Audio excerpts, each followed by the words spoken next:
Adam Senafim Artiin uummata Oromoo kan yeroo ammaa bifa muuziqaa fi diraamaa adda addaa yookiin ammoo koomeedii fi fiilmiilee garaa dabalatee hanga barreeffama kitaabilee adda addaatiin haala amma jiru kanaan dhowwaaqee addunyaarra dambalaa jiru kun akka laafaatti kan as ga'e miti.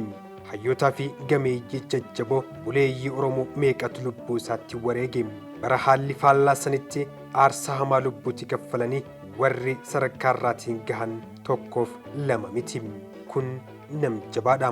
Ashamaa harka fuunee kabajamtoota daawwattoota keenya sagantaa nam jabaa torbee kanaatiin seenaa nama jabaa Oromoo kan gama aartii muuziqaatiin hamma diraamaa hojjechuutti gumaacha isarraa eeggamu hunda baachaa ture aartiist Admaasuu Biraanuu Magarsaa yookiin Abbaa Lataa isin biraan kan geenyu ta'a. Sagantaa kana qopheessuun kan isin faana ture ammoo Angirmaa Guddisaa hanga xumuraatti nu faana tura. Oromoo lugni Oromoo hinjiru hundinuu gootuma kan akka Maammoo Mazammir kan akka Abdiisaa Agaa Abishee Garbaa Medhiisaa kan akka Jeneeraal Waaqoo Guutuu uumtee Oromoo kan akka Jeneraal Taaddasee Birruu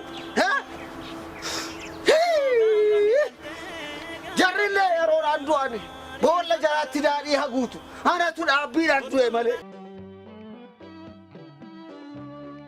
Artiist Admaasuu Biraanuu Magarsaa yookiin Abbaan Lataa akka lakkoofsa Habashaa bara 1948 Abbaasaa Biraanuu Magarsaa haadhasaa Addee Zannabech godina Wallagga Dhihaa Biilaa ganda Qumbii jedhamutti dhalatan. Admaasuu Biraanuu yookiin Abbaan Lataa taatoo fi nama baacoo adda addaa taphatu yoo ta'u guddina aartii Oromoo keessatti gumaacha guddaa taasisanii jiru. Abbaan Lataa diraamaa hojjechuu kan eegalee wayita barataa kutaa lammaffaa barataa turedha. Sagantaawwan akkasumas qophiiwwan mana barnootaa keessatti qophaa'an irratti umrii isaa ijoollummaatti hojjechaa ture jira.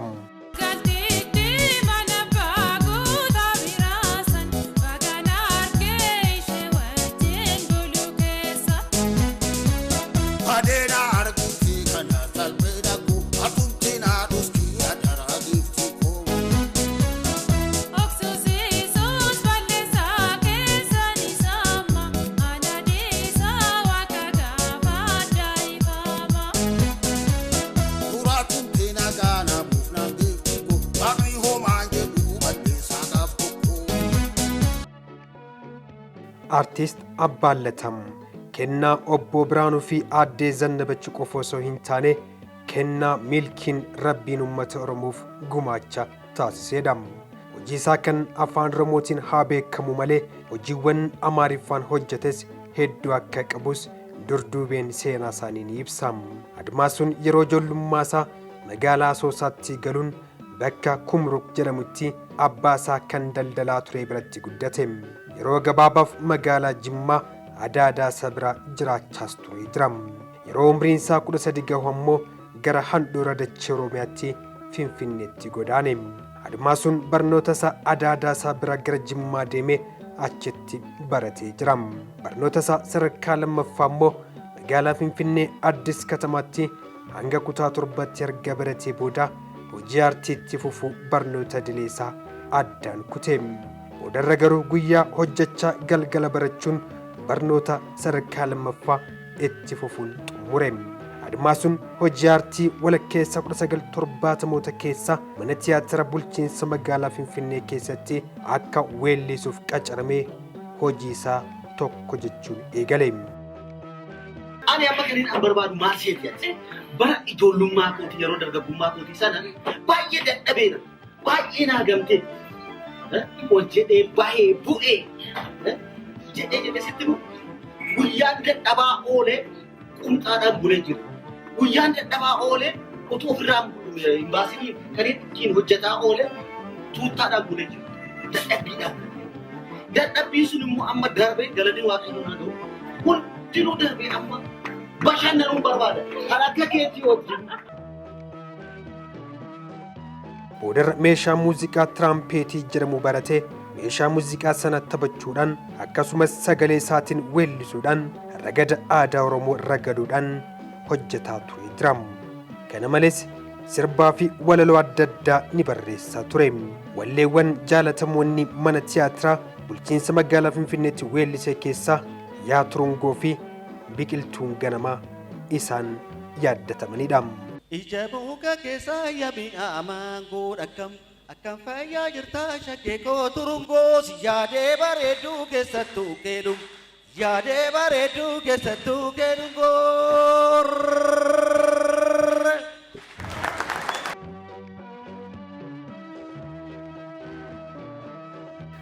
Admaasuu Biraanuu yookiin Abbaan Lataa manneen tiyaatiraa biyyattii keessa jiran gurguddaa kanneen akka Hagar Fiqir, Raas Tiyaatirrii fi Biheeraawii keessatti hojjechuun seenaa aartii Oromoo tarkaanfachisuu keessatti nama gahee isaa bahachaa turedha. Tiyaatiroota Amaariffaan hojjete gurguddaa keessaa Aboogidaa Qayyisoo, Teediroos Simmanyi Sintaayyoo, Baalchaa Baanabsoo, Yeveenus Naggaadee, እሳት ሲነድ፣ መልእክት ወዛደር፣ መቅደሚ ፊ የቆሰለው ምሽጎች ኢሳን ሴና ሳኒቲን ያደተመኒዳም። አድማሱን ወለሎ ሲርባ በሬሱንስ ኒቤከማም ነሞተ እኒ ወለሎ ሲርባ ከነፍ ኬሳ ሙራስኒ ሳህሌ ደጋጎ፣ ሰዮ ደንደና፣ ዳግም መኮንን፣ ይርባ ጋንፍሬ፣ አስቴር አብዲ ፊ አስዲዮተሞ፣ ሀብታሙ ለሙ ኢሳን ጆዳም። Mafakkeenya fi suutubee kan jedhu Tsaggayee Dandanaa kan sirbu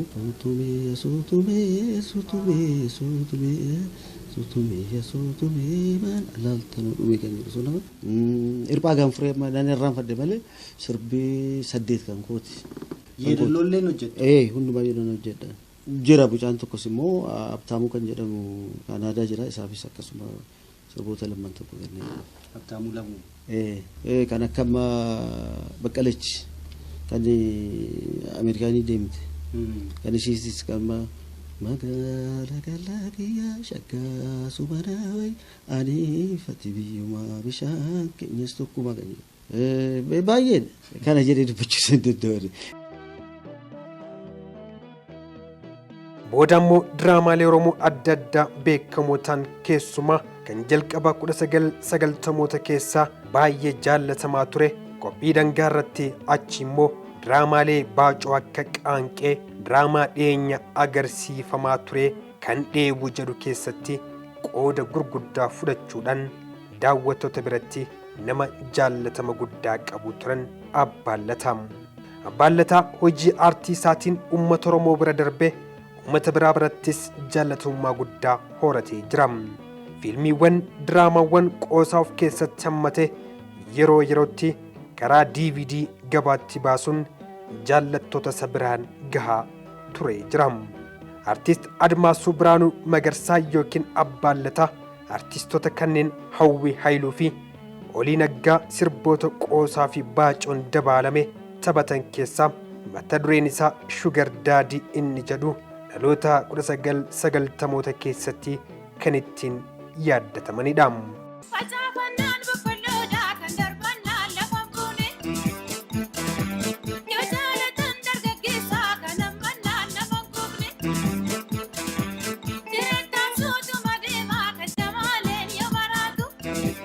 Sugar Daddy maaf jibbitaa?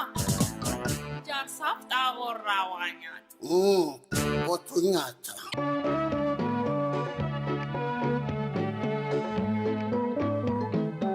Hojiiwwan artiist Admaasuu Biraanuu Magarsaa yookiin Abbaan Lataa hojiiwwan kanaan dura hojjetanii darbanii kan amma jiru waliin kan wal bira qabamee madaalamu miti. Kun jechuun namoonni yeroo ammaa kana keessatti seenaa aartii fi ogbarruu Oromoo dagaagsan hin jiran jechuu miti. Artistoonni amma hundeen isaanii artistoota kanaan dura bara cunqursaa keessa ta'anii lafaaf lafee isaaniitti wareeganii aartii Oromoo addunyaa irratti mirmirsaa turan irratti kan hundaa'edha. Kanaaf gatiin artistoonni durii fi amma saba Oromoo fi aartii uummata Oromoof kaffalan wal hin madaalu waan ta'eefidha. Diraamaa hojjechuun fedha qofaan osoo hin taane wareegama kennaa uumaa fi jaalala aartiin dabaalame akka ta'e Abbaan Lataa hojii isaaniitiin mirkaneessanii jiru. Abbaan Lataa koomeediin maal akka ta'e dubbatee qofa osoo hin taane qufa'ee seeqee boo'eettanee daawwattoota isaa kofalchiisee jira. Haalli osoo isaaf hin mijatin aartii Oromoof haala mijataa uumuu keessatti shoorri safartuu daangaa fi hangaa hin qabnedha aartist Admaasuu Biraanuu Magarsaa yookiin Abbaa Lataa. Nambuta malee ni. Akkam? Rabbi natti na. Isa wattaka. Isa. Mee kottuas. Anyama yoon si fuudhee jedhe si tan xinaadhaa isin jedhe. Sinimti kaakaa. Anumti kun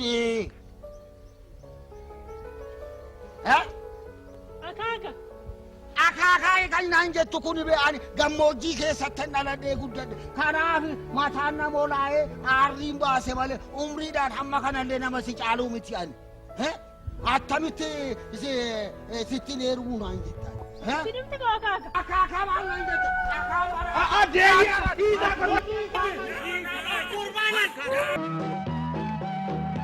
Artistootaa fi barreessitoota afaan Oromoo yeroo afaan keenya raadiyoo cabsaa jedhamu sanitti irraa kaasanii wareegama kaffalanii afaan Oromoo asiin gahan sana eessa jirtu jedhanii gaafachuu dhabuun irraa kaasee seenaa isaanii qixa sirrii ta'een dhalootatti dabarsuun nutti ulfaatee jira.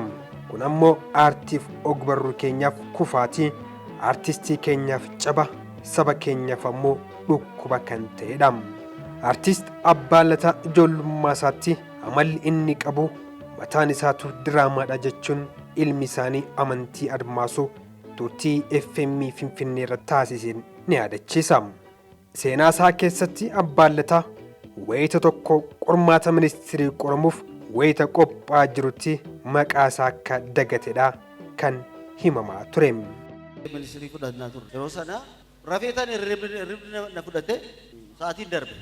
Qormaata qabdu qormaata irra jiru hiriyoonni kan akkuma keessanii kana taa'aniiru yommuu dhufu Amaariffa fixaniiru borcuma achi keessaa baastee kan qormaata nuu kennitu fiddee asnaa goote kophaa kee as taa'itii jiru qormaata fudhadhu naan jettee waraqata fiddee natti kenni. Barreessuudhaan nuun jedhu eessaa dhufu maqaan koo hin badde narkaa badde. Maqumti keemu. Maqaan koo narkaa badde. Maqaan narkaa baddee jennaan teacher አንድ ጊዜ እንጀሌን ጋፈት ዱፍቴነ ጋፈቴ ጀናንን አይ teacher maqaan koo irraan fadhee deen itti gatiin wallaaleen jedheen dhugaadha maqaan koo tun narkaa badde naasuu dhabu jennaan booddee ishiin poolisii qabnaan dhiistee baate gurmeessaa kan jedhan hiriyaan koo jira isa bira dhaqee ta'e gurmeessa maqaan koo narkaa badde maal naa wayya jennaan way Admaasuu jedhe dhiisi gaan jedheen amma argadheera.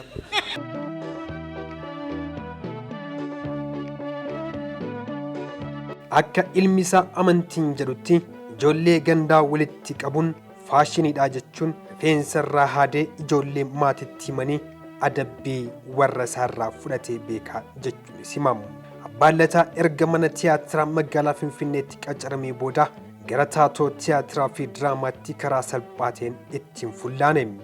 Sababni isaa namni kennaa addaa Abbaan Lataa qabu beekuu waan hin jirreef muuziqaan alatti tiyaatira taphadhu jedhee kan isa waamu eessa argamare hin jiru.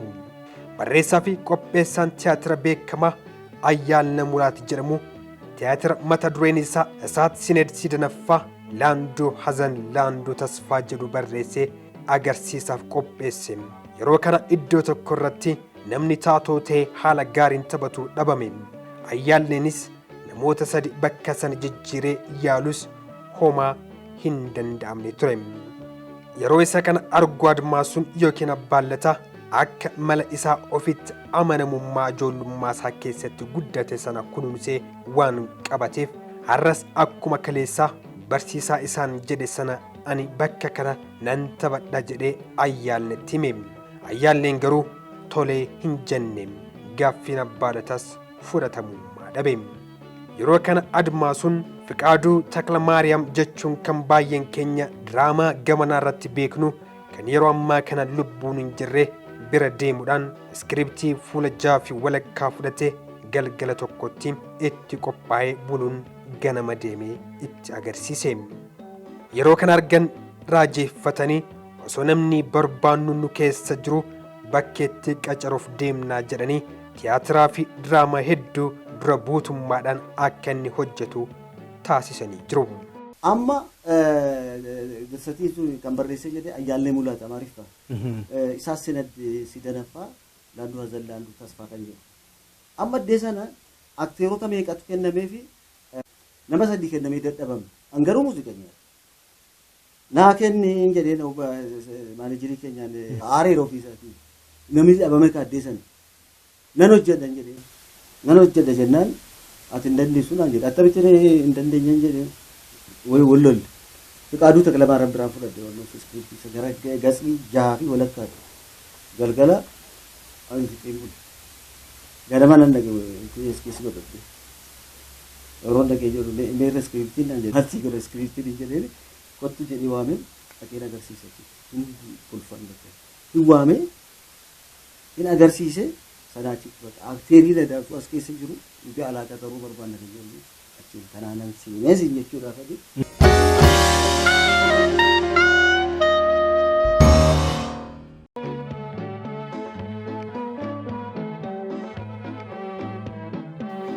Artiist Abbaan Latam yeroo galma tiyaatira magaalaa Finfinnee keessa tureen namoota biyyattii keessatti dura buutummaadhaan maqaan isaanii aartii keessatti dhahamu kanneen akka Faantuu Maandooyyee, Fiqaaduu Taklamaariyaam, Abbaabbaa Tasfaayee fa'aa waliin hojjetee jaalalaa fi kabaja guddaa gonfatee jira.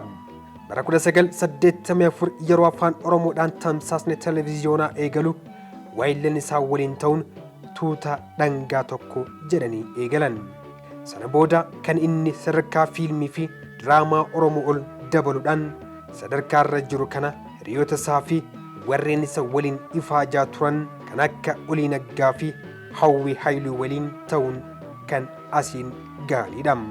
Dhugaa dubbachuudhaaf hojii Abbaan Lataa hojjetan Oromoo hin bashannannee fi hin boonne waan jiru natti hin fakkaatu. Jaawwii, Imimmaan, Kakuu, Daawwii, Dabakoo, Waanfalaa fi kan kana fakkaatan diraamaawwan Admaasuun nuuf hojjetee duraan ittiin beekamu bara baraan ammoo kan ittiin yaadatamanidha. Si raawwateera amma dhuunsi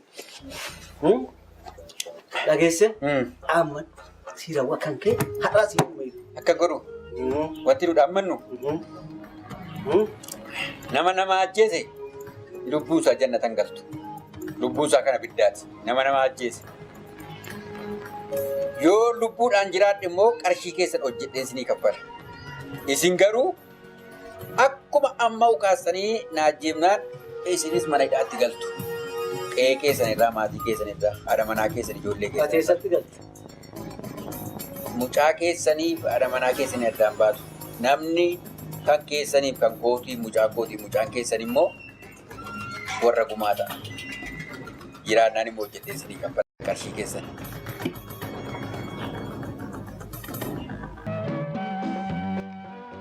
Abbaan Lataa sammuu qarreessa waan ta'eef si'a tokko waan arge battalumatti sammuutti qabachuu danda'amu.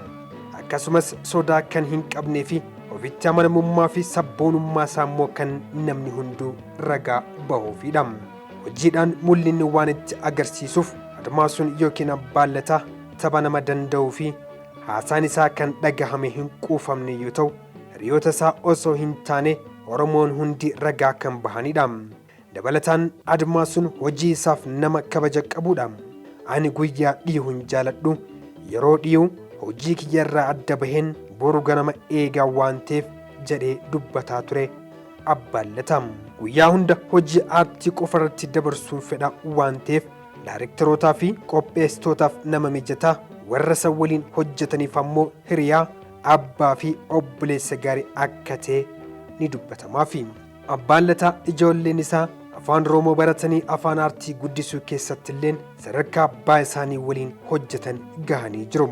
Yeroo lubbuun tures Oromoota iyyaafatee barbaaduun ofitti qabee kan waliin jiraatu abbaa firaati. Kophummaa hadheeffatee kan jibbu obbo Admaasuu yookiin Abbaan Lataa artiistota Oromoo kanneen akka Daagim Mokkonnin fa'aa yeroo isaan albama baasuuf gara Finfinneetti dhufan of bira tursuudhaan gargaaraa akka ture ni dubbatama.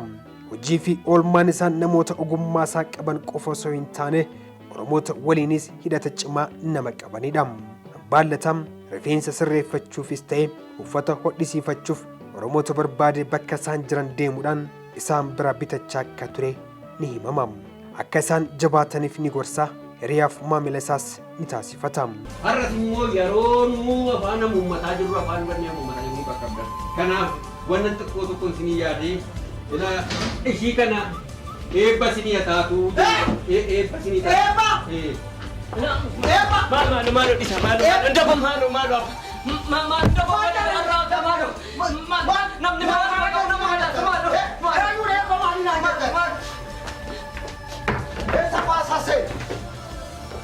Esa se nenjeden.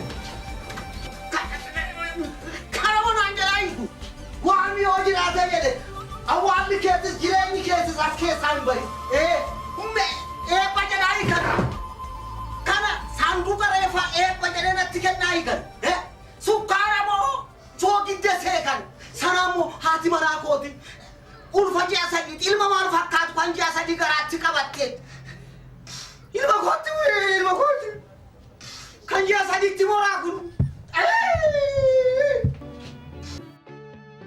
Bara 1990 keessa hojii isaa kan itti fufuun Olii Naggaa, Ilfiinesh Seefuu, Daadhii Tufaa, Fiqir Amsaaluu fi mucaasaa amantii dabalatee namoota biroo waliin ta'uun yeroo jalqabaaf koomeedii Oromoo VCD'n hojjetanii daawwattoota biraan gahanii jiru. Mata duree Qaanqee jedhu yeroo sana karraa haalli mijataa waan hin taaneef ifaajii kan taasisan kun waan akka salphaatti ilaalamu miti. Dabalataanis baruma sana keessa koomeedii kan biraa DVD'dhaan hojjetanii hawaasa gammachiisanii kofalchiisanii jiru. Hojii isaanii kanaan ammoo uummatarraan kabajaa fi dinqisiifannaa guddaa argatanii jiru. Akkasumas aartii Oromoo sadarkaa guddaan ol baasanii jiru. Hojiiwwan Admaasuun hojjetu diraamaaf koomeedii qofa osoo hin taane bifa muuziqaatiin illeen diraamawwan baay'ee hojjetee jira. Koomeediiwwan garaa garaa dhiyeessee uummata isaaf gumaachee jira.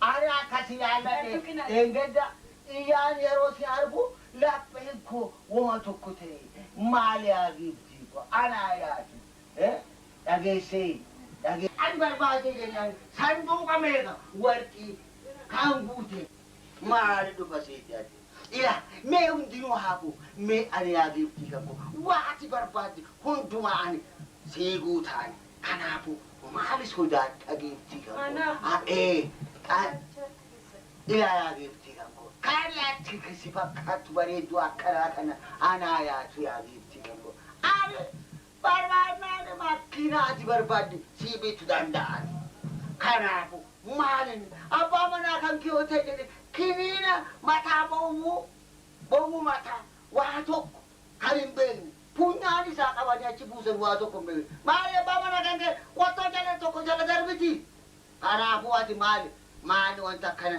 si sodaachisu si wajjini bashananuu barbaada giiftii ko anaa yaatu dhageessee ila waa barbaaddu hundi guute mana bara pooqii kan ijaarsisu qabaani harki guwaa cabuu giiftii ko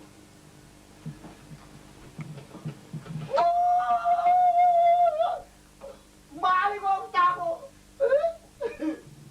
maali gooftaa ko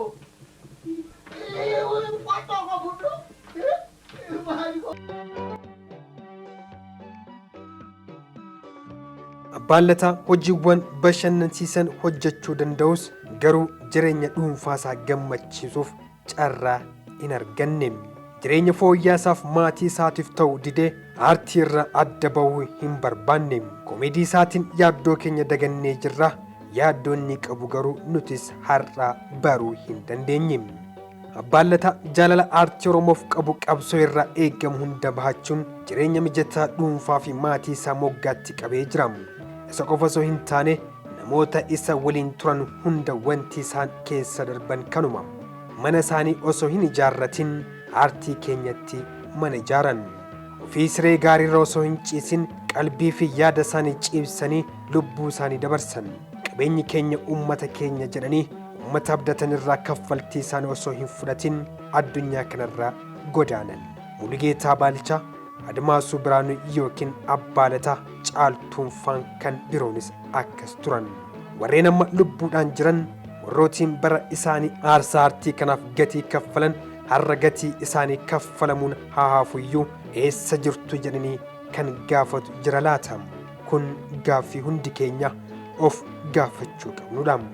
Warroota kaleessa darbanii kabajamoo oluu hin kennin warraarra jiraniif faarsuun hariiroo dhaloota gidduu jiru ciruu fi nama dhuunfaa fayyadu irraan kan hafe faayidaa inni afaan, seenaa fi aadaa saba tokko guddisuu keessatti qabu bicuudha.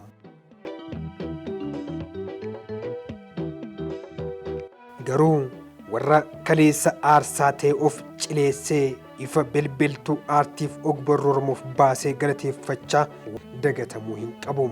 Gahee waldaa aartistootaati. Gahee waldaa barreessitootaati. Gahee Oromoota hundaati.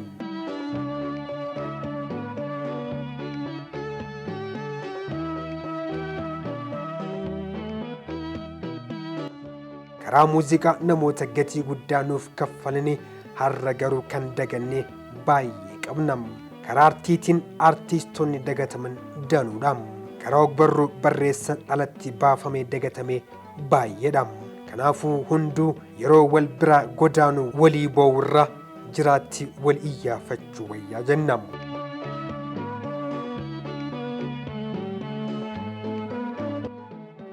Admaasuu Biraanuu Abbaallataa abbaa ijoollee durbaa 3 fi dhiiraa 2 walumaa galatti abbaa ijoollee 5 ture. Abbaallataa waggaa 37 guutuu hojii aartii hojjechaa erga ture booda gurraan dhala 7 bara 2008 umrii isaanii 60tti addunyaa kanarraa du'aan boqotee jira.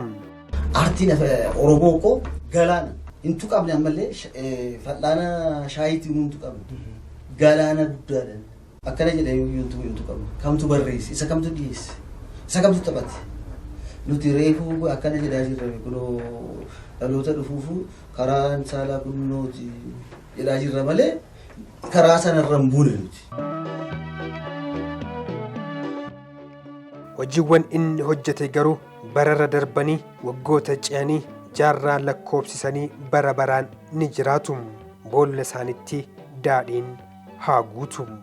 Seenaa namjabaa torbee kanaaf artist Admaasuu Biraanuu yookiin Abbaalataa kana haasawaa isaanii kanaan dura miidiyaalee garaa garaa irratti taasisan wabeeffachuun isin biraan ga'uuf yaallee jirra.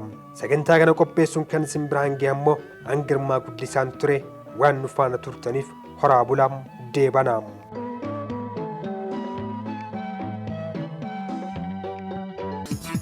Madabatta faanulaayi sitti cuufatee galee. Mabjallatta jaarsa dargaggoo kakoo malee. Takkanaa oksiin jedhami takkanaa moksiin jedhami. Mina mookkaatti fittaami. Ofii kee yaadaan numtaa bara. Facaafannaan boqqolloodhaa kan darbannaan lafa buune. Yoo jaalatan dargaggeessaa kan hammannaan lafa gubne. Jireettaan suutuma deemaa kan jamaaleen yoo maraatu. Shugar daadhii maaf jibbitaa? Jaarsaaf xaaborraa waa nyaatu. Kottu nyaata. Lafa deemtuu makiinaadhaa fadhiinisii uffachiisa. Shitoof qaamisiisii bitee taasisii bashannansiisa. Kabinaa boolsiisii kaa'ee booliif baay'eedhaan si baasa. Dargaggeessa harka duwwaadha. Qaamisiisii gurgursiisa.